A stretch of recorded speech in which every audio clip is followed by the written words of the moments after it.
Hi everyone, my name is Katie Zabinden. I am a student at Parkland College. This is my presentation for Chemistry 104. I will be presenting the chemistry beneath facial creams and lotions. So let's get started. So we all have skin, obviously. Skin is our largest organ and it plays a very vital role in protecting our body. It acts as a barrier that retains moisture and prevents foreign material from getting into our body. Because of this, it is very important that we take care of our skin. One way to do that is by using facial cream and lotions to help maintain the integrity of our skin. So I will go over definitions as they come up in the presentation. So before we get started with the details of facial creams and lotions, you need to know a little bit about your skin. Your skin is divided into three main layers: the epidermis, the dermis, and the hypodermis. The epidermis is your topmost layer, followed by the dermis, and then the hypodermis. As you can see illustrated in the picture, your layers are labeled. One thing I want to point out about that picture, the hypodermis is not labeled, but it would be the layer that is labeled as the fatty tissue. So in your dermis, you have blood vessels, hair follicles, oil glands, and sweat glands. Your oil glands produce sebum, which is also known as our facial oil. Our facial oil is very vital to our skin. It acts as a protective barrier that seals in the moisture. So contrary to some beliefs, facial oil is actually very beneficial and we need it. So the epidermis itself can be divided into more layers. Starting from top to bottom, it can be divided into the stratum corneum, the stratum lucidum, the stratum granulosum, the stratum spinosum, and the stratum basal. Those layers are illustrated in the picture on the right. So many of you may be wondering, why should we use facial creams and lotions? Marian Case, a student at the University of South Carolina, had published an article, and in that article she stated that water is necessary for the skin to maintain its flexibility. So when our skin becomes overly dry, it's flaky, it cracks, and it peels easily. This happens, it can happen due to our environment, whether it's dry or wet weather during the winter, or just lack of moisture. Faster peeling results in our skin cells being shed more quickly. When that process happens, our skin cells are not able to fully mature before they reach the surface of our skin. Therefore, our barrier is weakened. So we need to be able to maintain moisture in our skin. As we know through some of the chemistry experiments that we have done, water evaporates with heat.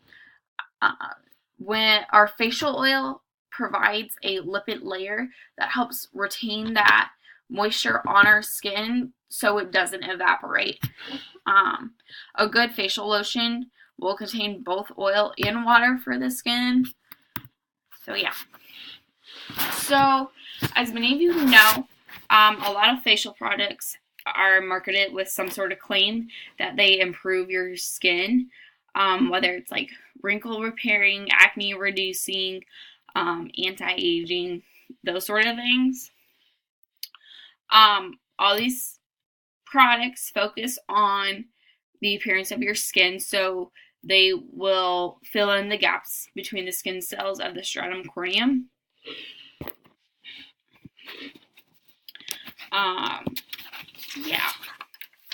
So Kelly Dovos had commented in her article that facial creams improve the skin by utilizing one or more of these three ingredients known as humectants, occlusive agents, and emollients. So let's go into a little bit of detail about those. So humectants are ingredients that would attract water from the dermis to be retained in the stratum corneum. A couple examples of these ingredients would be glycerin, urea, and PCA. I'm probably going to butcher this pronunciation. Pyrrolidone carboxylic acid. So occlusive agents provide a physical barrier to prevent water evaporation. So they're very similar to our facial oil. Some example of those would be petrolatum, waxes, oils, and silicones. Emollients smooth the skin, and they also kind of determine the consistency of a facial cream or lotion. Some example of those would be shea butter, cocoa butter, beeswax, and lanolin. Some ingredients that can be added into facial creams would be like vitamin A, vitamin C, other minerals and nutrients. You can add stuff based on like your desired outcome. So now that we know a little bit about what ingredients are in facial creams and lotions, how are they delivered? So you obviously apply the product physically, but what actually happens to the product once it reaches your skin? The ingredients can be delivered one of two ways, either through emulsion or through liposomes. So let's start with emulsion. So emulsion is defined as a mixture of oil and water. I believe we did an experiment on this where we found out that water and oil don't mix. This is because water has a charge and oil does not have a charge. So in order for us to get the most optimal facial cream that has both water and oil, they use a chemical called a surfactant, which attracts both of these molecules and allows them to bind together and not separate out into different layers. So Marian also had commented in her article that our skin needs oil products. As we know, oils can be very slippery and messy to use, but emulsions conveniently provide us with a way to apply an oil.